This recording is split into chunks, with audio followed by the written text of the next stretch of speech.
All right. Hey, everybody.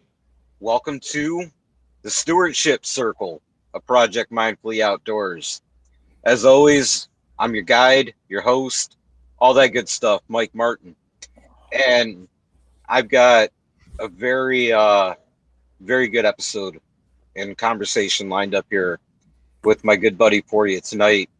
My good buddy Tim West from the My Blurred Opinion podcast, who actually earlier this spring we touched base and we were putting together an episode for his conversation, and that's how we met. But before we get into that, I'm not one to really dive into or quote current events and social media, but there was something that really caught my eye today, and that was the fact that Stephen Boss, also known as Twitch, um, committed suicide. And I think that it caught my eye because it's such a important thing to me, considering that I've been there myself, and realizing that there's a lot of us that are in those very shoes, whether we talk to somebody or we don't. And when we don't, and it leads to the inevitable news that we discovered today, it's because it's hard. It's a hard subject to talk about. When we're in those shoes, we feel like, honestly, we feel like we're as weak and broken as can be. And the reality is that suicide is more of a breakdown emotionally. It's an illness. It's just like cancer, just like anything else, and it can be treated. And all it takes is for that little bit of support. There's a old Stoic quote that goes around the idea of we all have a choice to make in this world when it comes to whether or not we live for tomorrow, we go forward. There's an open door. There's a door that we can open and decide to walk through. And when we're at that point where we're standing at that doorway, most of us, 9 out of 10 times, really don't want to go through that door. It's the only way that we can find a cope and make the pain that we're suffering from stop. And what I'm trying to get to is the fact that when it comes to it and you're at that door, turn around. There's somebody out there that can help you. It's not a sign of weakness to go and reach out for help, because if somebody came to you looking for that help and that support, you'd be more than willing and happy to help them. Marcus Aurelius talks a lot in meditations about that idea of reaching out for help. If you're standing at a wall that you can't climb and one of your comrades have already climbed it and they reach down to help you up, you don't see the shame in taking their hand to pull yourself over the wall. You just do it. And that's how this whole thing works. It's not something to look down on yourself about. Just know that there's help out there. And speaking of help, you can always reach out and text the word strength to 714-714, or you can pick up the phone and dial 988, or you can visit 988lifeline.org. Those are just a couple of options. There's tons of them out there. And I bring that up and I say that because we want you here. So many people need you and enjoy having you around. So if you're at that point where you're thinking about it, don't go through that door. Pick up a phone, turn to somebody that you know, whether they're a close relative, close loved one, whatever, or just somebody that you know in passing. The help is out there. Just be willing to take it and live to see another day. And on that note, I want to kind of jump into this conversation. I want to set things up with a story from a book that I just finished called Quiet Thunder, written by Joseph M. Marshall III. Now, I'm going to kind of paraphrase the part that really speaks to me and I think ties well into this. And you'll have to forgive me if I butcher, but many years ago, there was a family, a man and a woman that had been childless for years and years and years. And then they finally had a child, and they named that child, the hell did, oh, yeah, this is live, so it happens. Isnell. And Isnell translates into alone because Isnell was an only child. And they taught him, just like any other Lakota child, to grow up to be a good person. And through the course of that, he became a good hunter, a good protector, and a good provider. And throughout his life, he was average. He was just there. He could walk through a village almost as if unseen. He was never invited to any warrior councils or anything like that. He was just there. In fact, it wasn't until later in life that he finally married. When he finally before he finally won the bride, his mother and the other women in his family were kind of concerned if he would ever truly find somebody. And inevitably he did. As his parents grew older and they passed away, he realized that more and more he felt alone. So he kind of ended up retreating into that loneness, spending more and more time in the woods, going off on hunts and getting to know the land in a very, very intimate fashion. In fact, throughout the course of those travels, he learned the land much better than anyone else knew it. But getting back to the fact that he did eventually find a wife, he ended up, him and her had a child. He had a daughter who wound up becoming much more outgoing than he had ever been. And she was much more noticeable, and he thought that was his purpose in life, to connect with this woman and bring this child into the world and raise her. And as those travels continued and that aloneness was still there, he dove further and further into the woods. One day he came back from a long hunt to find out that most of the men in the village had been gone.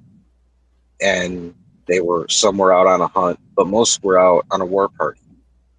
And the next day, a scout returned to camp and told everybody that there was a rival war party less than a day away. And being that it was nothing but the women, the children, and the older men left in camp, there was the concern about who was going to protect the women and children. And they obviously couldn't run because women, children, older men could only move so fast. And Isnell had an idea of this path that no one else knew about, which led up a mountain.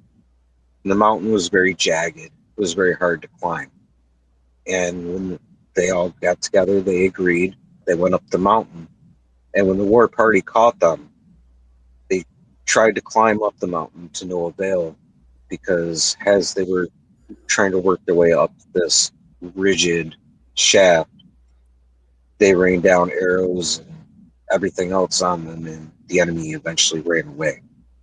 Now, as that protection came about, as the outcome, and I believe became a good thing, they realized that there was more principle, more purpose behind his life, behind the trail that he had blazed up until that day. Because without that knowledge, they probably would have fallen and become victim of the rival war party. Now, as they got together and they realized that this was is now found a greater purpose in what he was doing leading up to that day and within his journey. And inevitably, the folks in the community gave him a new name. The name was Good Trail. And that's because the trail that he walked up into that day, it took a new turn, a better turn, because he found his purpose. He defined it and he put it into practice. Now, I think that's honestly a great way to jump into this conversation with Tim because Tim's had quite a struggle, just like I have, and just like we discussed on his podcast. There's been that trail where we've dealt with the mental health aspects that have made us feel completely alone, regardless of how that's come about. We've learned these different skills, and now the path has brought us to where we're at now. And that's providing good for the world, trying to help, trying to support, and inevitably hoping to prevent more news like we discovered today with Twitch. So I want to start there, Tim. I want to really bring this into a personalized aspect and get your thoughts on that story. Yeah, well, first, thanks for having me, of course. But yeah, I mean, it's definitely put some good imagery in your head because when you look at the landscape of mental health and what happens specifically with this guy, um, I mean, and a lot of the headspace that I've put myself in my worst of days, you start to see like what you were saying when it comes to like your comfort zone. Like for me, I always tell people like my house is a place where I am my most comfortable, and I'm also at my worst at a lot of times because I'm my most lazy. I'm very low. I'm not very proactive. It takes a lot for me. Like I have no problem doing my cat's litter. I hate it, but like I'll do it because I love him. So that overshadows the lack of effort or energy I want to put into what I'm trying to get done. And the reason why I say like it's the worst place for me to be at, even though it's my most comfortable, is because it's basically where my demons like live. Like when I come home, they greet me. It's like, hey, hello. And when I'm feeling like when I'm bored or I'm lonely, I, my mind just wanders and it goes to different places. And no matter how much good I do, or no matter how much I've overcome, my mental health just takes me down these paths of just debauchery and just nonsense, and you go back into comfort zones and places where you just get really complacent and lazy. And so yeah, it is very good to have a support system. It's very good to have people around who are willing to stick their neck out for you and talk to you and guide you through wherever it is that you're trying to go, because doing things alone, yeah, it feels great. You get a lot of gratitude from it when it works, but a lot of times it doesn't work. And you have to just kind of own that and just say like, I can't do this alone. And sometimes you can have a giant group of friends and you still just don't feel like reaching out to them because you feel like you're a burden, or um, you just feel like, I don't know, shameful, like to open up to someone to say like, hey, I'm feeling this low right now. Well, uh, yeah, that brings up that whole like vulnerability aspect because you are putting yourself out there, yeah, and when you're in those positions where your demons are coming out, you really feel like you're literally walking through the village and nobody sees you. Nobody's inviting you to the war camps or anything like that. And we go through our life and we sharpen our skills, right? We get good at whatever it is that we find enjoyment in, and those become a place for us to retreat, which is what I feel like Isnell really did in that story. yeah, Is the hunting aspect. He was a good hunter. He was, he wound up being pretty average overall and never had a eagle feather before that to show off that he's done anything commendable. But in his eyes, that wound up being okay. He found the purpose and the motivation to get out there and continue to build those skills. right. But you're also like, and I deal with this, and I'm bringing it up for a certain reason. I am visually impaired from a rare condition I had when I was a kid. And when I look at the landscape of like the disability community, and then I look at, what I posted some video on Instagram or a picture of just like a giraffe's head like through a house. And I was saying like, people with disabilities, our ceiling is so low that when we actually do something, when I say our ceiling is like the expectations that are put on us is like, oh, you graduated high school, oh, you actually have your own place, you're not just collecting disability, or oh, you work and you do this and you do that. When our ceiling is so low and we break through it, it's like, oh my God. And as a person with a disability, and I've talked to so many of us who, in different types of disabilities, not just like ones like my own, um, a lot of times it's hard for us to appreciate what we have accomplished, like having our own place, like you whatever, married and have kids, or whatever, working and just living a decent life. A lot of times those expectations or our achievements are so low to the average person, because if you have if your life went pretty well and you don't have a disability, or you haven't been homeless, or you don't have addiction issues, having a job doesn't seem, it seems kind of trivial. It's like, oh yeah, so my mom has a job, my daughter has a job. Like the achievement doesn't seem that great. So getting that feather, when he did finally achieve it, it's great. But like, he probably was doing extraordinary things for the circumstances he was put in, but it just, in comparison to someone who else already achieved it at a faster pace, it seems like he didn't achieve much. Well, it's not necessarily the achievement, I think, that really matters in the situation, because Yeah.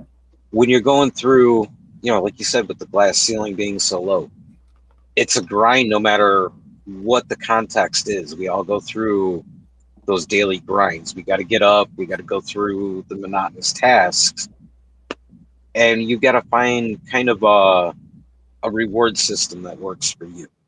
You've got to make these things important for you so that you continue to sharpen those skills on a day that you may never see coming Yeah. when you're called upon. Right.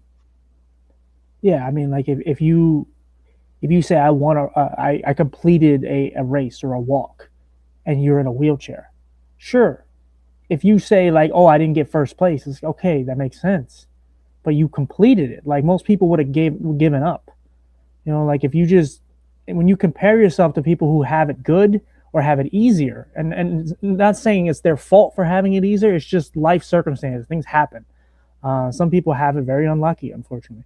But I stopped comparing myself to people with full sight.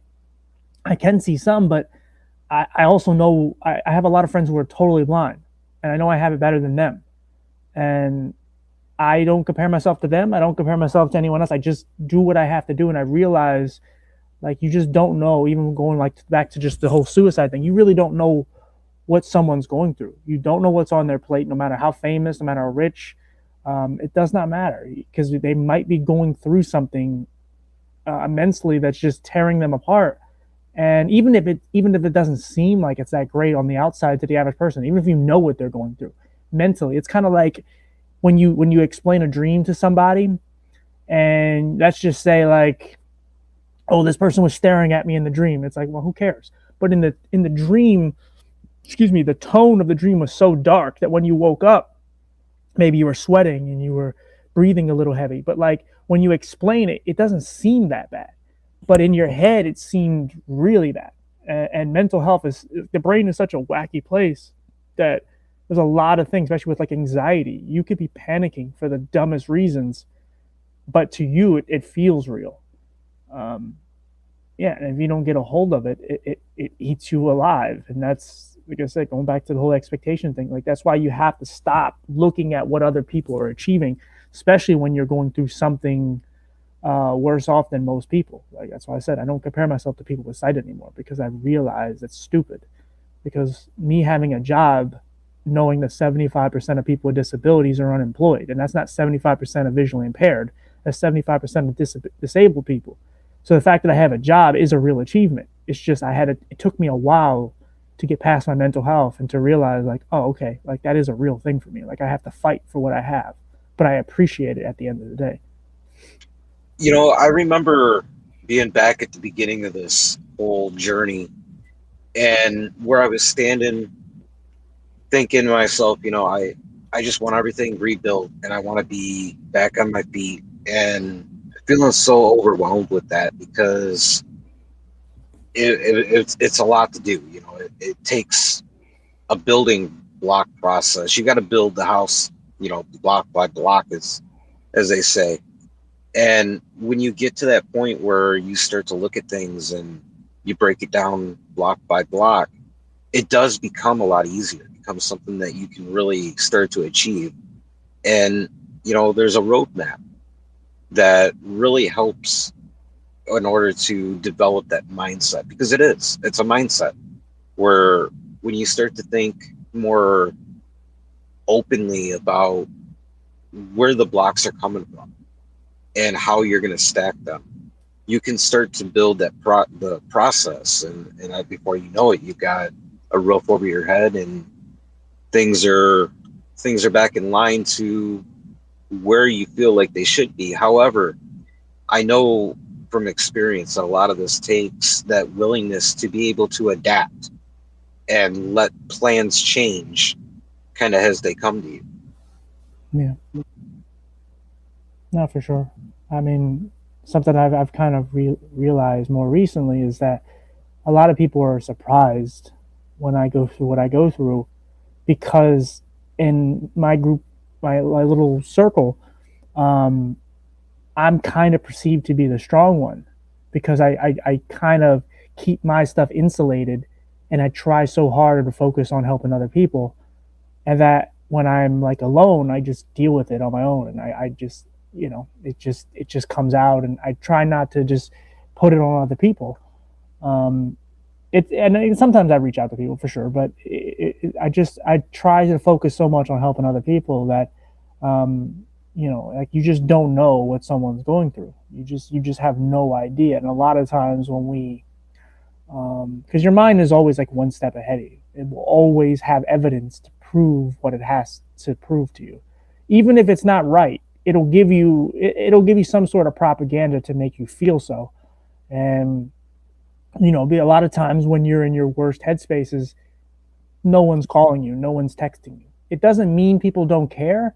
It's just a lot of times things are based on luck, and sometimes people are thinking about you at the right times, and sometimes they're not. But when they're not calling and they're not texting, and you're looking at all the people you did check up on, all the times when they needed someone and you needed them now, it's like, oh, see, they never cared. And it's not true. But your mind is, it's got this projector, this giant screen up where it's just showing you it's just basically playing, a movie showing you all the times people left you hanging.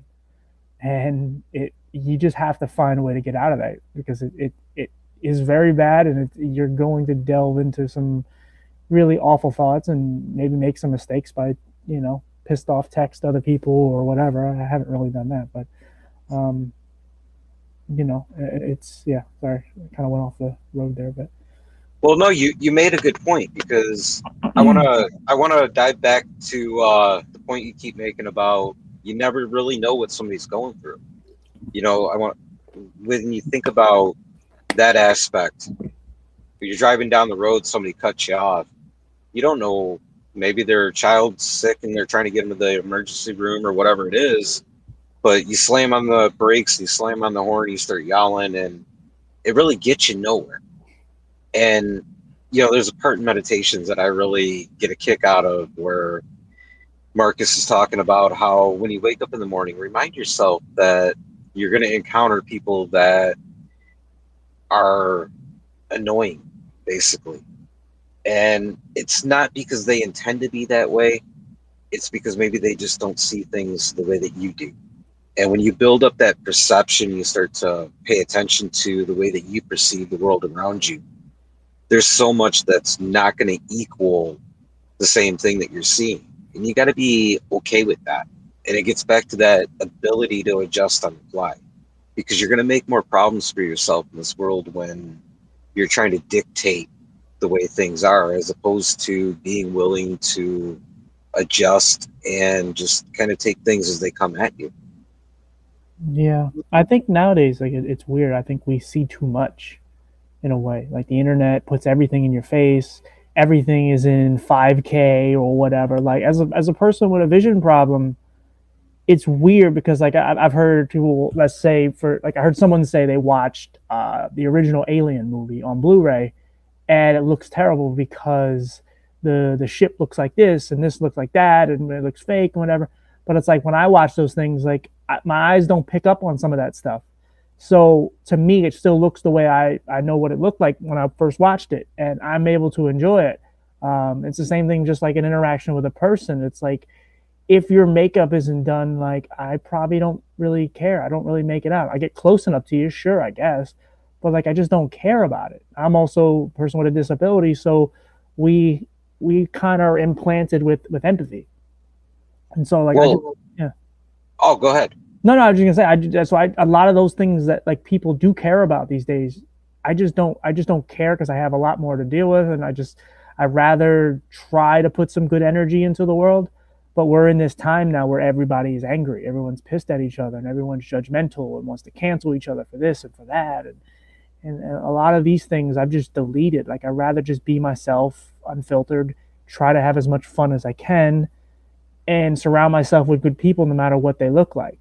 Um, and so like it's kind of like a pun type of thing, but it's like even when I call my podcast my blurred opinion, it's just a dark sense of humor, but it's just my way of just like it's just my opinion. I have fun and I laugh at myself all the time. I don't like care what people look like. Sure, if I date a girl, I want to have some sort of attraction to her, sure, but in general, like I don't care. I just try to live with what happens, and because nothing is promised. Not to be corny, but it's just not.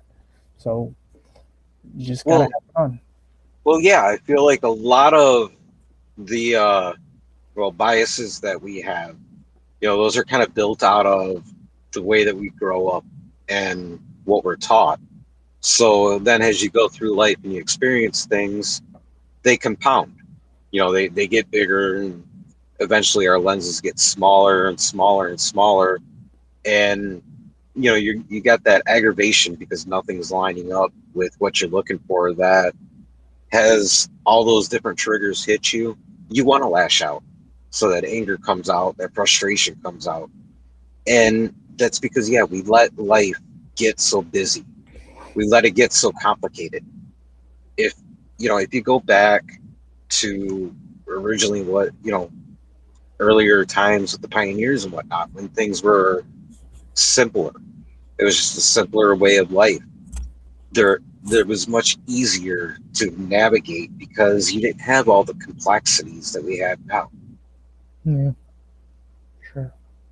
And Yeah, it gets challenging now because as we've tamed the world and we've evolved it to what we are, to what it is now, our mind hasn't really caught up. We still have those same basic impulses where it's like fight or flight for everything, as opposed to let's slow down and really look at the situation. Let's really dissect it, see what parts we can use for positive in our lives, that we can have a good impact, and the things that we can discard, or maybe what we can adapt. yeah. No, but I mean, and I'm not anti-internet. I mean, we're using it now, and I love the internet. Right. But like the internet has exacerbated, I think, was pushed suicide even further in a lot of ways because of you get to see how other people live. You get to see a lot of evil, a lot of good, a lot of, but like there's a lot of people that are just they're sitting at home on their computer or their phone, and Bullet, get out of here. And sorry, my cat keeps bugging me. He wants attention. But yeah, it's and you get to just see how people are living, and if they're living a good life, even if that it's just a lot of times it's what people show you, but you see that and you just start to feel like your value is going down because it's like, well, look, that person's 20 and he's in the NBA and I am 35 and I have a 9 to 5 job that pays borderline a little above minimum wage and this, and you just start tearing yourself apart. And and of course there's so much awful shit now because when you look around, you see all the pedophilia, you see all the death and the violence and everything, and you just kind of simmer in that, it's kind of becomes like a part of you, and it starts to eat at you, because it's like there's a lot of issues in the world that bug me, but I try not to focus too much on it, because I have enough issues of my own. I have enough issues that I'm passionate about and focused on, that it's like I can't sit around and just stare at what's going on in every state, every country, every whatever, every little borough of the world. I can't do it. I have to just focus on me, focus on people I care about. Even though that circle gets bigger by doing the podcast, like I said, the internet has made things very tough, because you see a lot of kids that are just like, I would never want to go to school. I never want to be a kid right now, because everything is worse. I graduated in high school in '08, and it was just starting to get bad, but now it's way worse. Like, school shootings were not what they were when I was a kid. Like, there was Columbine. I think that was might have been the only one. Maybe there were some other ones that we didn't hear about, but Columbine was the only big one. The one that happened at Virginia Tech was like right after I graduated. And then now it's like a normal thing. When you don't hear one for a few months, it's like, oh boy. Um, and then forget all the, people sleeping with their students and just all that. Like, the bullying gets worse, because now they can't, like, I got bullied when I was in school, but I got bullied when I went home. It was it. Now you go home, you see pictures of you on social media. Um, so it's a much tougher world to be in that aspect, and there's a lot more peer pressure, and it's rough for anybody to grow up right now just trying to just survive, because that's really what a lot of kids are doing. They're just surviving day to day. And that's not even talking about the adults, but yeah. But I feel like that gets back to one of the points you made at the very beginning about how when you're alone and you've got your free time, you're alone with your demons. You Yeah, know, the world is kind of divided up into two groups at a time, really. There's the results where you're at work and you're grinding, and then there's that time with the demons. And with the whole digital network and everything else, it makes putting that demon out there so much easier. And that's where the struggles get, because that's where the struggle comes in, because as you're seeing other people's demons and whatnot unleashed, it gives more fuel to yours. And we lose sight so much nowadays of that idea of taking care of what's inside of us and where we really invest that time. It feels like a lot of people that I interact with kind of forget to ask themselves that question of where my time is going. Is it important? Is it really worth investing and spending the time doing what I'm doing, because it's going to benefit my life and it's going to benefit the mission that I'm on? Or am I just wasting time? And as you waste that time, then that's when the bullying starts coming out. That's when all these other issues come forward. yeah. It's easier to go off the path than to stay on it. It's much easier. Almost definitely. Yeah. I mean, there's times where like you're feeling at your best, but it doesn't take much to just strip you of all your confidence. Even with me as a person with a visual impairment, like, there's a lot of times maybe I'm feeling good, and then I go to reach for something or whatever, and I miss it entirely. I'm in front of a bunch of people, and I can feel it, just like the air just being sucked out of me, because I'm trying to play it cool, and I'm better with it now. But I still have my moments where it's like, you're 34, because I know people look at especially if it's people you don't know. A lot of times they automatically just like, oh, and it's like, no, I don't want that. I'm 34. But there's times where even, I mean, I've done this where I've had fake arguments in my head, or I've had something that just build up through, whether it's other people kind of starting rumors, or other people that I care about are down. Let's say like at a work thing where I remember one time a bunch of people were just frustrated because the new management came in and they were changing the rule books and things. And there was a bunch of rumors of how this was going to happen, and how, you couldn't post on your own Facebook, because if you could, but you couldn't post certain things. But that wasn't true. It was, you couldn't post on the page of the work, their homepage. But it was a lot of things. So I just went in and I talked to HR and just had a long conversation, and I felt much better. It just like deflated the whole, like, all this anger and frustration was built up through all these other people. and it's like you kind of have to address all that stuff because you could literally be a huge detriment to yourself based on just how you take because it's very easy for me to just like build up fake like I used to do that at work where I would start like fake fights with management in my head because it made me work faster and harder and it got me through the day. The time would pass, but I also realized it wasn't very productive and it wasn't really good for me because stress is definitely not a good thing, especially on the heart. And yeah, I mean, you really, and that's the thing. Like the older you get too, you have to really be cognizant of everything you're doing to yourself. And stress is one of those underlining things that just it's there. You don't even know it's there until it like pops its head out. Um, and no matter how many supplements you take, sometimes it doesn't work. You have to, I mean, you can exercise and all, but you have to address the issues. A lot of times things are so built up. I always compare it. It's kind of like when you have a phone and there's an app or a computer or whatever, something where something is running in the background and you just don't even know it's there. It's just there. And then someday you may just get like some sort of notification, some prompt that shows up and this is on. And it's like, where the hell did that come from? And that's a lot with like stresses. It just shows up. A lot of times it's the unopportune times where you're just not ready, whether you're feeling good or you're just chilling and it just pops up and it just wrecks your day. So that's the interesting part of like a journey through life is as you go through it, you're, like we mentioned earlier, you're taught different things, you experience different things, and they leave a lasting impression on you. And 9 times out of 10, the ones that really stick end up not being so good or so healthy for you. Then you don't think about it because it's just, that's common perception for you. Then life has this funny way of smacking you with a taste of bad medicine. And you experience something that triggers that past trauma, that past event, whatever it is.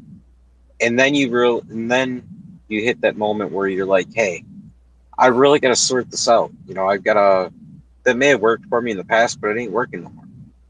And that's where, you get the opportunity to grow, which is the cool thing about this journey is as we collect the different paint colors that we add to that palette we're painting our picture with, we get the chance to constantly evolve and constantly make changes where those things are maladapted. And that's where, that ability to relieve and let go of the stress comes in. But you got to be willing to take that journey. Yeah, be patient. I mean, it's a lot like going to the gym where it's like if you want to see results right away, it's not going to happen. And you want to see your muscles get bigger, you want to whatever, you want to lose weight. But like there's little tiny things that you can see and you notice. Like maybe you can lift 2 more pounds or maybe, you lost a pound or maybe, you can go up in weight just a little bit or you can do a couple more crunches. And there is productivity, but you have to you have to stop looking for the ultimate goal because and a lot of times you have to let time pass, and once it passes you look back in the future and you're like, wow, or in the past and you go, wow, like look how far I've actually come. It doesn't seem like it because you're again, it's also going back to comparing yourself to other people. Like doing a podcast, I had no expectations. 10 people listened to the first episode and it's like now I have 20,000 downloads. But it's like if I compare myself to Joe Rogan, I'm screwed. If I compare myself to any other podcaster, I'm probably screwed because they're not talking about the content I'm talking about. And they're not, it's just different. And they didn't come from where I came from. And there's a lot of things. So you have to lower your expectations. But then once time has passed and you realize you've grown, because it's the main part is just to grow from it. And a lot of times you don't think you grow, especially from small things, because you grow from everything. But the really bad stuff is when you tend to evolve more. It sucks because it's like, especially when you feel like you've been knocked down a peg and you've gone backwards. Because I'm big on the whole quicksand theory where it's, taking 2 steps forward and 1 step backward instead of the other way around. But sometimes you fall back 4 steps. It happens. We all relapse. We all, something just just throws us off and just completely flips our life upside down, whether it's a health situation or financial issues, whatever it is, something's going to flip your life upside down. It's just the more you've gone through and the longer you've gone through this journey, the easier it is to deal with, even if it is a really tragic situation. And that's just the You know, way. I don't know if it's so much about the idea of lowering your standards as opposed to maybe the way that you word it to yourself. Because, when you think about Isnell and how he was constantly alone, like we were talking about in the beginning, and that was the definition of what his life was through his perception. I'm sure somewhere in there was that pipe dream of, I want to be important. I want to be recognized by these war councils. And inevitably, he took that, his path took the turn, and that's where he ended up. So maybe it's more of holding whatever the goal may be as a pipe dream. Like, hey, maybe one day I'll get there. And that ends up leading you down this path toward it with more of a gratitude type mindset, where as you achieve it step by step and you're walking this path, whether you realize it or not, you're grateful for it all. And, I can give you a great example out of my journey. When it started and I was sitting there in the woods, and that was pretty much what I called home, thinking to myself, I've got this beautiful, amazing young lady out in this world that is technically my daughter that I don't know. I would love one day to actually get the opportunity to meet her and even just tell her a simple message, just to say, hey, this is not your fault. What happened? Don't look at it that way. Maybe I could relieve something from her.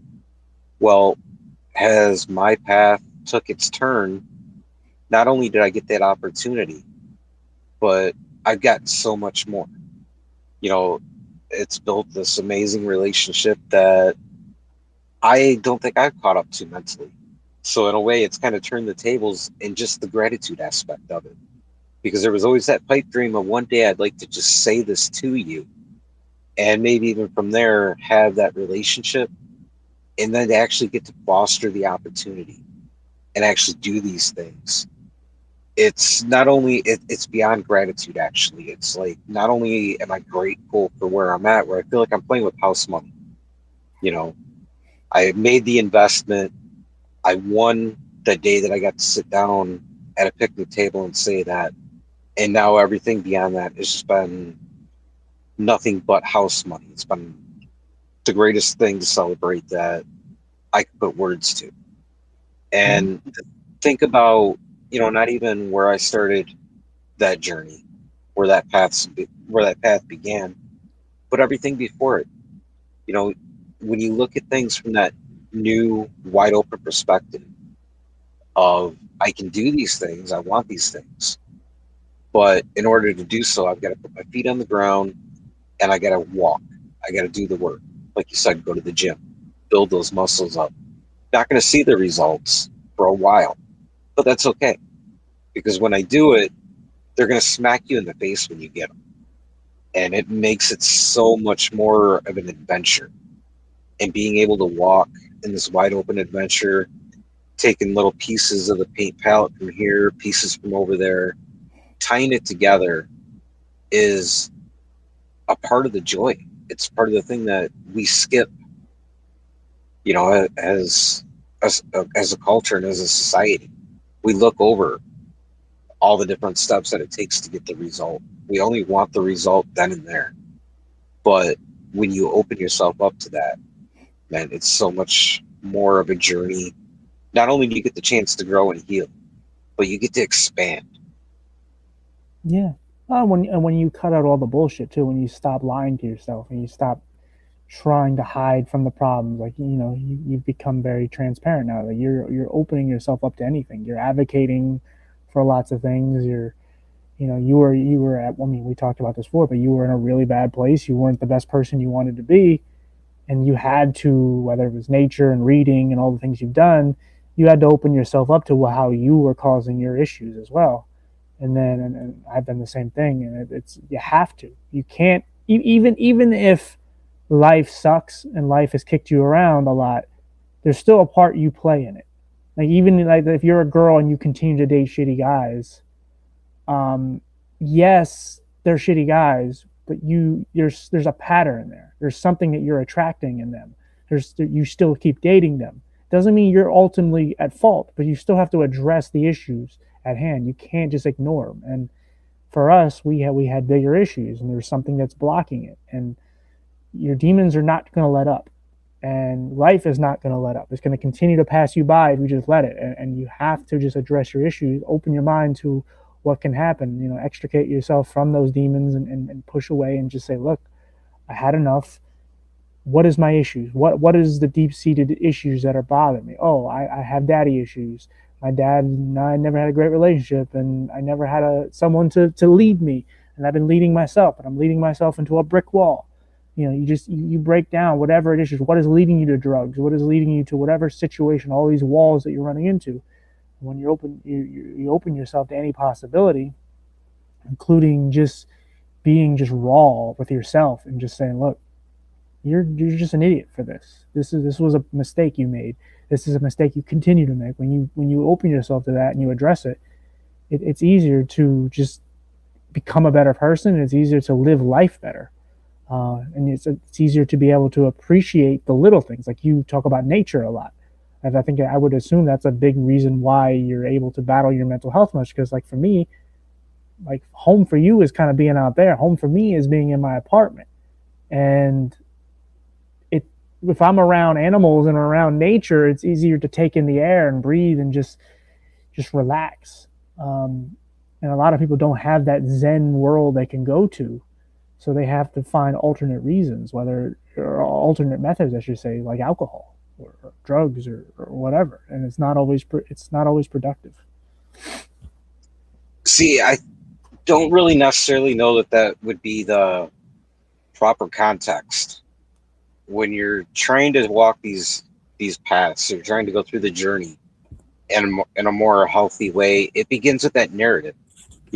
You mentioned how a lot of people turn to drugs and alcohol to cope with it.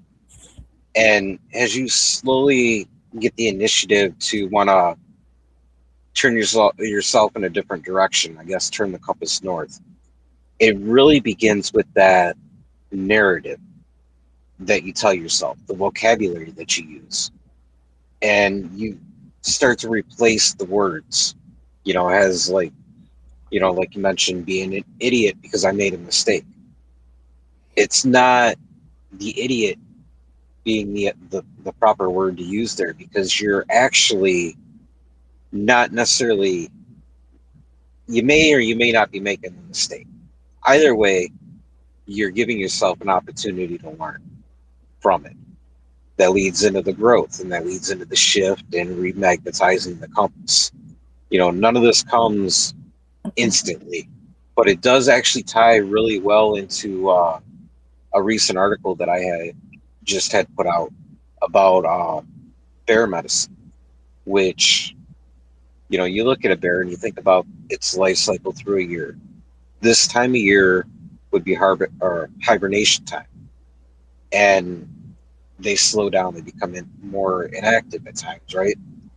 If you put that in a context for our way of life, it means that you turn inward and you start to look and examine not only where the steps you've already taken, the mistakes that you've made, or where you're trying to go, but it gives you a chance to really dissect and draw a map, remagnetize that compass, because you're doing inward reflection. You're seeing what's worked for you, what's not worked for you, how you can better correct the things that haven't worked.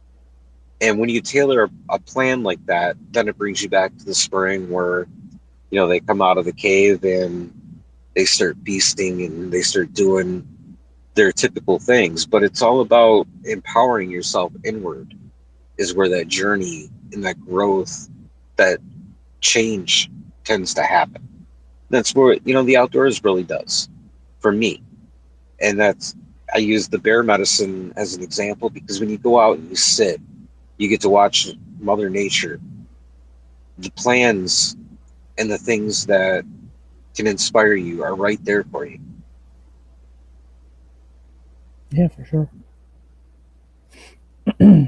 So as we kind of start to wind this down, there's a there's a question that I love to ask on the podcast that I've transitioned into this. And from your journey, not only the process you've walked through your life and coping with your disability, the podcast, the supporting on helping other people, leave us with some words of wisdom, inspiration, and advice. Wow. All right, put me on the spot. Um, Hey, oh it was on the screen for a minute there, so yeah, well, vision impaired. I couldn't see it, so I didn't zoom in. Um, I I had to do it. no, it's okay. Um, no, I mean, it's kind of even what we talked about earlier. Like, just when it comes to taking on your journey and trying to succeed at it, it just, I mean, if it works for you to be alone, sure, but I wouldn't do it. It's life can get really rough. As a person who's going through a lot of rough situations, and I've only kind of touched the surface of what I've been through, and it's having my mother, having my grandmother, got me through. Like, I nearly died. I got through it because of them. It gave me a reason to live. But also, you don't need the biggest. Like, you don't necessarily even need that. Like, you sometimes you just need the smallest things to keep you going. Um, and I've always said this, like comparing it, like if there's an artist that you enjoy, and you know they're putting out an album, um, and they announced, hey, they're going on tour. It's like, ooh, I would like to see this tour. Well, uh, it's coming out. Our tour is going on in 2 months. Well, you want to go on that tour? Well, that's 2 months you care to live, or whatever. A show's coming out in season 2 of whatever show you want to see. That show is coming out in a month. That's a month you want to live. A lot can happen within a month, um, and it's just it's how you need to just kind of look at life. Like, you just realize, like, it. If you're always looking for everything to get easier, it will, but it's not going to come the way you think it's going to come. And you just have to kind of, I mean, I've developed a really dark sense of humor. I've realized to take on, when I get hit on the chin by life, I just kind of take it for what it is, and I just go, okay, how do I get up? I'm gonna get knocked on my ass every so often, but how do I continuing to find a way to get up, no matter how impossible it seems sometimes. Um, I'm on this journey with my eyes, and I'm trying to get this surgery in Kentucky, and there is constant roadblocks with insurance, and just there's so many different roadblocks. It's not even worth getting into, but there's so many things, and it constantly deters me because, again, back to, it's so easy to want to get off the path, because there's so many times I just want to throw my hands up and just go, screw this surgery. Who cares? My eyes get worse. What am I going to do? But I can't do that because I've been on this journey for 30 years now. Actually, 30 years now. And it's like, why give up now? It came this far. And you just have to continue to keep pushing. Every time it seems like it's hopeless, or you're done. And then this is kind of how we got to the beginning of our conversation with that fella killing himself. It's like, at some point he just realized that he just didn't feel like there was any reason to live anymore. We don't know. I don't really know the entire particulars of what he went through, but he felt that there was no hope, and there was no one caring enough, and or whatever it was, and he just gave up. You just have to find that thing, whatever it is. It doesn't have to be something so immaculate. You have to find something to hold on to that keeps you going. So yeah. I love the way you put that. And as you're walking your trail, you Yeah. got to have that ability to influx between inwardness and the external, Yeah, reaching out for support, finding inspiration. And I think that's really what gets you through moment to moment. for sure. I've had days where, I mean, I have a podcast episode I have not put out, but one day I'll put it out. I call it like a vaulted episode, where it's just me last New Year's. I'm just sitting in front of my microphone. I decided to just record because it was real emotion. I cry through it a little bit. I'm just feeling so lonely, and I'm feeling so depressed. I'm just kind of going through my head of what I feel like I didn't accomplish or where my life is at that point in time. And some of that stuff still feels a little valid to this day, but a lot of it was also reactionary and emotional.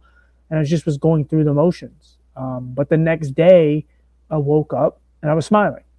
Um, it's not that I'm bipolar. It's just sometimes you go through the emotions, and if you've been through a lot, like we both have, sometimes the PTSD kicks in. Sometimes your depression kicks in, and you start to just kind of, especially when you're like, again, when you're sitting at home and you're lonely and you're bored. Boredom is a huge leader that a lot of people don't talk about. It leads to a lot of these thoughts, and you just sit there and you have nothing else to do, and you think about the bad stuff. And so yeah, I brought that up just because I I'm not embarrassed. That's not why I haven't put it out. It's just I didn't feel like it was. I don't know. It's just something I'll put out someday. But I just because I do like to show real emotion for on Instagram and other things, because I don't. It's not fair to people just to see me happy, because that's not how I always feel. But you just you have days, you have bad days. Again, it's all about taking those 2 steps forward and 1 step backwards. You're gonna go backwards, but the longer your journey goes on, the more you stay persistent with it, you're going to continue to take more and more steps forward. So sometimes it'll be 5 steps forward and 1 step backward. Doesn't seem so bad anymore, or not as bad, but it's okay to have one bad step. Yeah, the path is definitely filled with its ups and downs, its peaks and valleys, but in the end, the path is the path.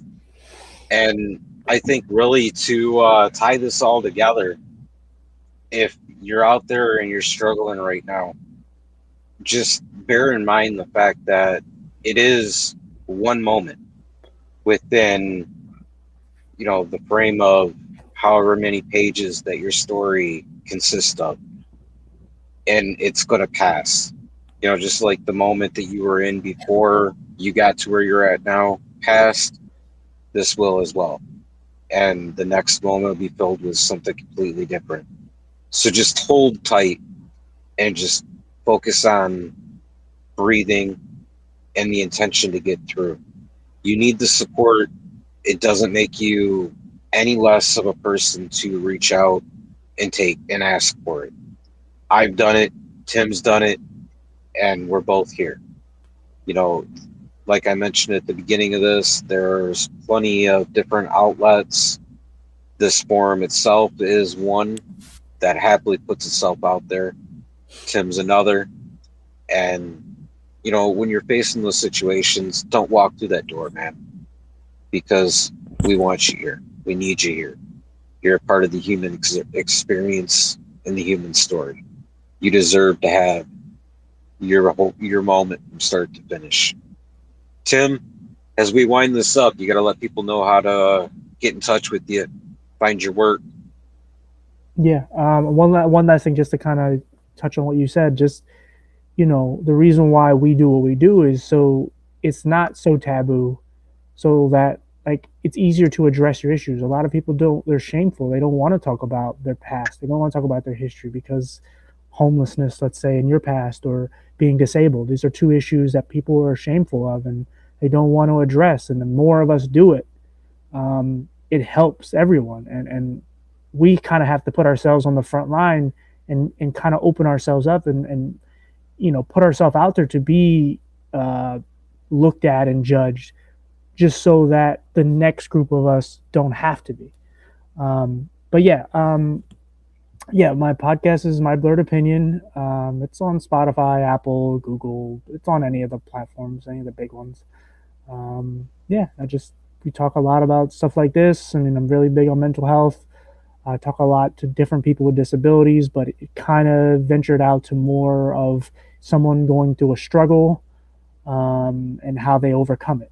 I know I don't want any. I want people that are good advocates and good representation of their community, or that just of themselves, because it's easy for anyone to judge someone who's homeless, who has a disability, just based on outer appearance.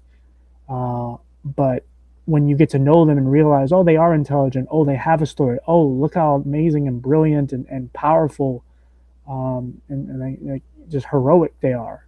You don't see that a lot of times. It's not something that's portrayed in media in a lot of ways. A lot of times we are portrayed, whether it's homeless or people addiction or disabled, we're portrayed by people who aren't those things. Whether they're done well or not, they're not portrayed by actual people who went through those actual experiences or going through the actual experiences. So I try to just delve into anything that's taboo and just the issues that to me I think really matter in society. I don't talk about politics. I don't talk about religion. There's nothing wrong with religion. You believe whatever you believe in, but it's not important because a lot of people already have their minds made up with that. A lot of people have their minds made up of who they vote for.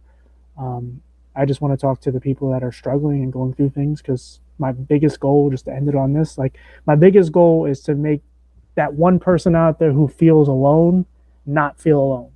And that doesn't mean they don't even have to like me or care about what I said in the interview. If the guest I had on said something that got them through the day, I'm good with that. So, yeah. No, I love that. That's beautiful. I mean, that's exactly what Project Mindfully Outdoors was founded on. That ending the need to suffer in silence. Because if you think about, especially with my background in the outdoor community, it's a hard subject to tackle. You know, there's so much stigma and fear around those words because let's face it, you know, we're out there with weapons, right? We're in the woods, we've got instruments to do things with, and you bring those words into the conversation, you know, more than likely you're going to lose them. And it doesn't even have to come to that. When you get the conversation flowing, you help somebody discover within themselves that motivation to go forward, that motivation to heal and take care of themselves. And that's what it's all about. You know, there's a quote that kind of comes to mind how you mentioned you don't speak about religion on your show. I don't do so too much either because of the fact that, you know, when it comes to it, religion is kind of somebody else's story. You know, the spirituality aspect is your very own story. Yeah. And that's what this is about, is helping and encouraging somebody to tap into that story and unleash it. You know, when you're stuck in that moment where you're at the doorstep, it's that's a prime reason that we get there is Yeah. we feel diminished. We carry all that hurt and all that pain. There's no way to express it. We want the pain to stop. When you allow somebody to bring it out and explore it throughout their own story, you're not saving their life. You're helping them to save their own life.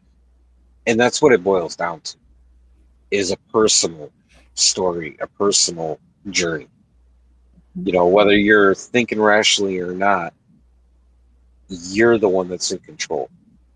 And when you talk to somebody or you listen to a conversation, it brings out thoughts, it brings out energy, and that you can tap into and you can find your way around it. Because we've all got to do it ourselves. You tap into the community and you're pulling yourself up before you realize it. So, on that note, I want to thank everybody for tuning in and whoever ends up checking this out after the fact. Feel free to swing over to projectmindfully-outdoors.co. That is the new website. That's the new base camp of healing. And while you're there, I'd really love for you to sign up for the newsletter, join our mailing, and that way you can keep in touch with everything and get all kinds of cool special offers.